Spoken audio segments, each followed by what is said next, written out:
Everybody, welcome back. It's another Wednesday. It's another 11 a.m. We have one really good question today. Um, as always, post your questions on Instagram, send it to me. My phone number is everywhere on the internet. Just text me. I'm curious about your questions, and I'll give my best shot at answering them in a precise but yet smart way. Good morning, everyone. The question is all about the topic of box squats. Why are they important? We see in your training that they are an essential part. And most of all, why is it so difficult to keep your knee from shooting forward when coming up from the squat? Okay, that's the beauty about training questions because you ask one question and there's like 17 in the one question. It's like their Easter bunny egg with a surprise within it. Okay, so first things first. When I started writing the book, I spent a couple of weeks, months researching stuff, and I stumbled over Louis Simmons and the West Side Barbell Method. He's like the godfather of powerlifting. He owned a gym in, I think it was for sure California. It was for sure Los Angeles area. I'm not quite sure what it was reached. I think it was somewhere near in between. No, I might be mistaken. I think it was around Venice, whatever. Doesn't matter. Um, in his gym, he created, I think, 52 or 53 world record powerlifters. That's quite an accomplishment. That means fucking strong dudes lifting. That's basically it. Um, and he always, and I've watched almost all videos of him, and he always talked about the box squat. And I never quite got it. It's like, okay, yeah, you guys do box squats, nice. That's a variation of a squat. I get it. Um, but again, a couple of months ago, starting the research for the book, I stumbled over one sentence, and he said, strength is measured in time and not in weight. I was like, what the fuck does that mean? It's all about the weight on the bar, etc. And then I dug deeper, and he said, okay, so if you cannot maintain tension for a certain amount of time, the lift is over. The problem for most lifters is the lift itself is not over. So you're still under the bar somewhere, but your time at attention is over. And that's where you either crumble or break or explode or whatever happens when you're the heavy weight. I was like, well, that's interesting. And he said, well, we just use the box squat for teaching this.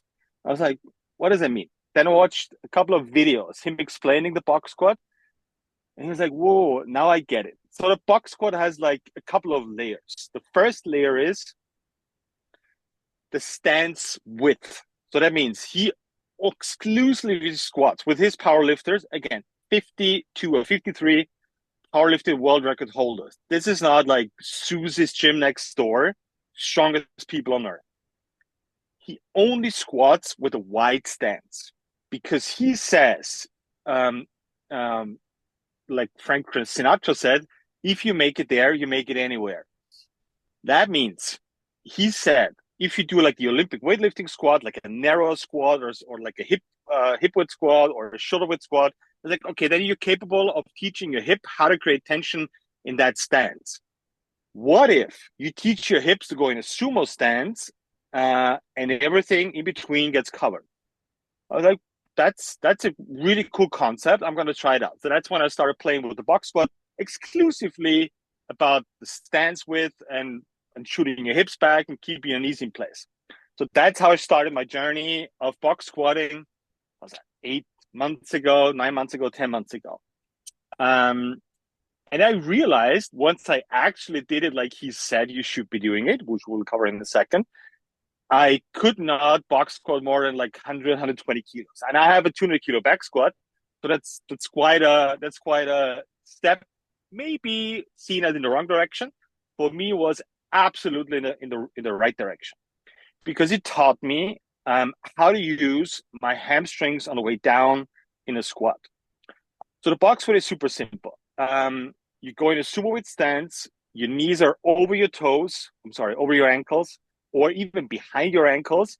You shoot your hips as far back as you can onto a box, somewhere around 90 degrees, right? So not below parallel and not like super high, somewhere in between, right? So you shoot your hips back. You try to put the brakes on. That means you're absorbing tension with your hamstrings all the way down. That's the whole purpose about going down in a box squat. Then you sit down, you actively let your hips tilt without losing tension. That means you go from a neutral hip to kind of in a almost as in a butt wing position. So you kind of let go of your hamstrings a little bit, but you're not allowed to shoot your knees forward. I could talk about the box squat for like a day now. This is so much fun. I'm sorry, just I don't mean to interrupt. Just one question for But better you did. understanding. Um, when you sit down, you said that to not lose tension, though. Am I, because in my head it's easy to sit down and lose any and all tension. But Yep. just to make it to understand it clearly, you said that you do sit down, but you still keep the tension in your hamstrings. Yes. So there's a couple of parts in your body. Like your body is not one or zero, either tension on or off. So what I'm talking about is specifically teaching your hip to let go of tension. That doesn't mean all the way up. So that means your shoulder should stay engaged. That means your lat should stay engaged. Your obliques, your trunk, your core should stay engaged. And you just sitting down, relaxing your hips a little bit without letting go of your obliques and your lats. That's why the box squat is so complicated to do in the beginning. And then you push yourself up without shooting your knees forward. And that's when your hip tilts in the other direction forward. And that's where the glute and the hamstring connection, like that's right where your butt cheek starts. That's where the magic happens. If you don't do what most people do is shoot your knees forward and avoid getting on that tension train again. That feels super uncomfortable. You feel like you cannot stand up Mhm. because there's no way to push from. It's pushing off your heels without lifting your toes up. That's another one. So there's a couple of layers that brought me onto the box squat journey 9 months ago. Took quite some time to get more or less decent at it, but the most important thing is it taught me how to load my hips correctly, and that's how I actually came up with the three positions for the hip. Is like, okay, if he wants that position, one extreme position, the butt wink, and the other one, like it's called overarching, Mhm. there's got to be something in between that actually makes sure your hip has the right tension. That's how I came up with the neutral position, and then everything else. And you said that it's important to stay on the balls of your feet as well, or No, on the just heels. on the So you heel. sit down. You sit down. So your whole foot stays on the ground. Mhm. That means you have three pressure points on your foot. Um, the pinky buckle, pinky toe buckle, knuckle, the big toe knuckle, and the heel. So those are Mhm. the three pillars of your foot. Basically, all three of them should touch the ground at all times at 33.3% each, right? So equally distributed, right? During a movement, there's, especially on the box squat, there's times in place where you shift a little bit more weight, more pressure on the heels when you Mhm. go down, and you have more pressure on the heel when you come up. That doesn't mean you get to either lift up your big toe knuckle, so you cannot roll to the outside. No, no, no, no. And that also means you cannot go the other direction and basically lose all the pressure on your Mhm. pinky toe knuckle, right? Mhm. So you push off your heel because that helps engaging the hamstring and glute connection on the way up. The first time I did it, I almost killed myself because I was not used to doing this and I almost lost the bar and I couldn't press anywhere and I couldn't stand up. But Was over that back time, squatting or front squatting? Were you did you do it with a sandbag or with a barbell? no, I started doing it with a barbell, but I also have a lot of variations doing it with a normal sandbag, like in a bear hug carry, also in a front rack carry. But I would never do this with like a barbell in the front rack Okay, position. Never. okay. Yep. That's the that's the basic points of position. Um, combined with the tension we just talked about, getting the tension in the hamstring and the glute connection. And that is literally what you should teach your hamstring when you shoot your hips back and bring your hips forward. And that's why I just love that exercise so much, although I sucked at it big time when I started.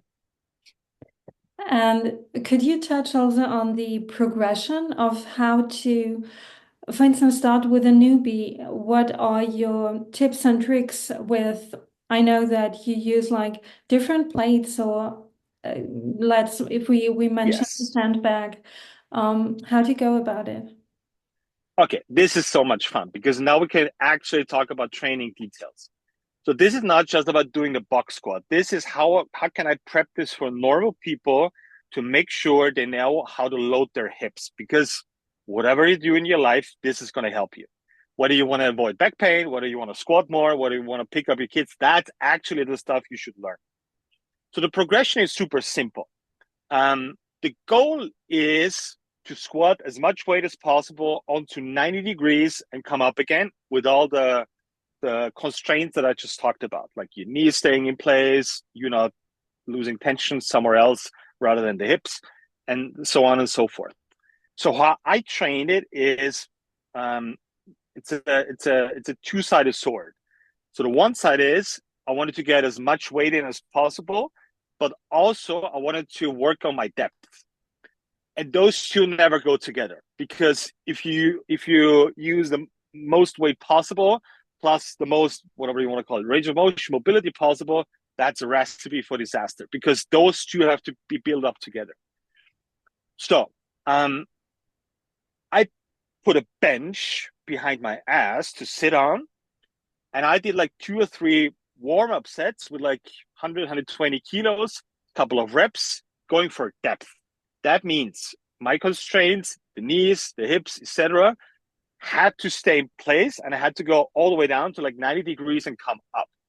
As soon as I started using more weight, I added plates on the bench. That means I could not sit as low as I did with less weight.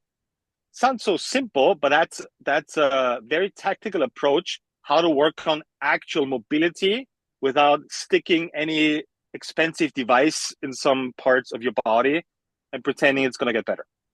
So that's how you actually work on your mobility, which is you take a position and you load it up with tension. And then you play around with the weight, the depth, and the constraints I just talked about. Okay. We start, like in my gym, we start people obviously holding a sandbag in their hands, because the barbell is kind of whatever, clumsy, and a lot of people have shoulder issues. Doesn't matter. The point is learning how to load your hips and getting to a neutral hip. That's the whole point. So we'll start with a sandbag front squat, sandbag box front squat, however you want to call it, because that sandbag in the front forces people to stay upright. Because if you go in a bear hug carry, you can lean forward as much as you want, and then people start doing weird things. In a front rack with a sandbag, this is not possible, and that's the beauty. Because what happens if you lean forward with a sandbag? You're just going to lose it, which is beautiful because it's a direct feedback to shitty behavior. Okay. Yeah, from there we go, as I talked about before, we go mobility, depth, however you want to call it, plus weight. At some point, we'll switch over to a bear hug carry if people get like the upper body position and how to load their hips. And then we go to the safety bar, because that's easier for people to hold here. And then at the end, we'll end up with what everybody sees on the internet, which is the barbell box squat to a bench. Mm-hmm. That thing works like a motherfucker. It's crazy. If you teach this correctly, this will save knees, hips, backs. I could not. I watched an old video of him teaching it to. I don't even know who it was. Whatever, just a regular guy, and he could not. Like, you have to start with really lightweight because of the stance, because of the mechanics, because of your knees, because of tension. It's such a I'm in love with the box squat. It's such a humbling it's such a humbling exercise if you treat it with respect. Hmm. Yeah, that's all the questions we got for today. Sweet. All right, guys. So you get to watch all those videos and all those blurry words out of my mouth sitting in my car talking about training. Now I have a task for you. So now you've listened to the box squat. Now you have to try it out and send a video to me. I love to see videos of normal people doing stuff and maybe not doing it correctly. That's my job, to see, okay, how can we improve your hips? So if anybody's out there who has either lower back pain or just simply wants to squat more weight, let me know. If you don't know how to do a box squat properly, um, we have something on our YouTube channel, which is called the box squat with a sandbag. You can watch the video there, check it out.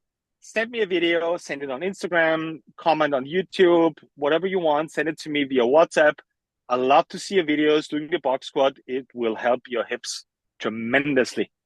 All right, guys, bring out the questions, post them, send it, whatever. Send animals with letters on them. Don't care. Bring them on. I'll have the answers ready. See you next week.